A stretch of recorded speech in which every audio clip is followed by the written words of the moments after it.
தமிழ் தமிழ் தமிழ் தமிழ் தமிழ் தமிழ் தமிழ்.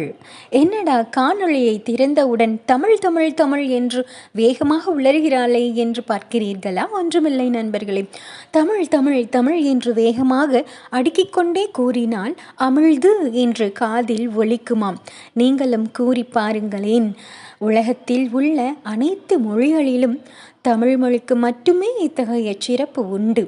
தமிழ் மொழிக்கு மட்டும்தான் அத்தகைய சிறப்பா? அம்மொழியை பேசும் எங்களுக்கு ஒன்றும் இல்லையா என்று கேட்கிறீர்களா? இருக்கிறது நண்பர்களே. தமிழ் மொழியை பேசுகின்ற தமிழ் இனத்துக்கு உலகளாவிய வானளாவிய அரும்பெரும் சிறப்புகள் உண்டு. தமிழ் முன்னோர்கள் நம் வாழ்க்கை முறையை 1 முதல் 9 வரை உள்ள எண்களுடன் எவ்வாறு இணைத்து அழகாக செதுக்கியிருக்கிறார்கள் என்பதை காண்போமா? உண்ணும் உணவு தானியங்களில் நவதானியங்கள் கேள்விப்பட்டிருப்பீர்கள் அல்லவா? அந்த நவதானியங்களுக்கு அதிபதியாக நவ கிரகங்களையும் அமைத்துள்ளான். நெல் சந்திரன், கோதுமை சூரியன், துவரை செவ்வாய், பாசிப்பயறு புதன், கொண்டைக்கடலை குரு, மொச்சை சுக்கிரன், எள் சனி, உளுந்து ராகு, கொள்ளு கேது. நவதானியங்கள் 9 நிர்மாணித்த தமிழன் திசைகளை 8 பிரித்தான். கிழக்கு, மேற்கு, வடக்கு, தெற்கு, வடகிழக்கு, வடமேற்கு, தென்கிழக்கு, தென்மேற்கு. திசையை 8 பிரித்த தமிழன் இசையை 7 கொடுத்தான். சரி க ம பத நீ. இசையை 7 கொடுத்த தமிழன் சுவையை 6 பிரித்தான்.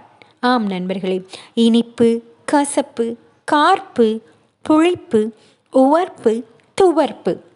சுவையை 6 பிரித்த தமிழன் எதை 5 பிரித்திருப்பான்? அருமை. ஆம் நண்பர்களே, நிலத்தை தான். குறிஞ்சி மலையும் மலை சார்ந்த இடமும், முல்லை காடும் காடு சார்ந்த இடமும், நெய்தல் கடலும் கடல் சார்ந்த இடமும், மருதம் வயலும் வயல் சார்ந்த இடமும், பாலை மணலும் மணல் சார்ந்த இடமும். நிலத்தை 5 பிரித்த தமிழன் காற்றை 4 பிரித்தான்.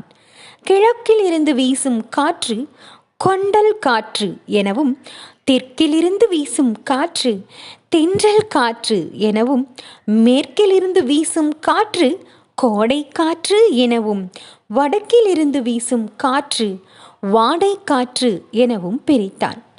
காற்றை 4 பிரித்த தமிழன் மொழியை 3 பிரித்தான். இயல் தமிழ், இசைத்தமிழ், நாடகத் தமிழ். மொழியை 3 பிரித்த தமிழன் வாழ்க்கையை 2 வகுத்தான். ஆம் நண்பர்களே, கணவன் மனைவி வாழும் வாழ்க்கை அகவாழ்க்கை எனவும், வெளியில் இருக்கும் வியாபாரம் மற்றும் சுய ஒழுக்கம் எல்லாம் சேர்ந்தது புற வாழ்க்கை எனவும் பிரித்தான். இவ்வாறு பிரித்த தமிழன் ஒன்றை மற்றும் ஒன்றாக வைத்தான். அது என்ன தெரியுமா? ஒழுக்கம். ஆம், ஒழுக்கத்தை 1 வைத்தான். அதை நம் உயிரினும் மேலாக வைத்தான். இதைத்தான் ஐயன் வள்ளுவர் 2 அடியில் அழகாக சொன்னார். ஒழுக்கம் விழுப்பம் தரலான், ஒழுக்கம் உயிரினும் ஓம்பப்படும். இந்த செய்தியானது புலனத்தின் வழியாக மேல்பதிவாக எனக்கு கிடைத்தது.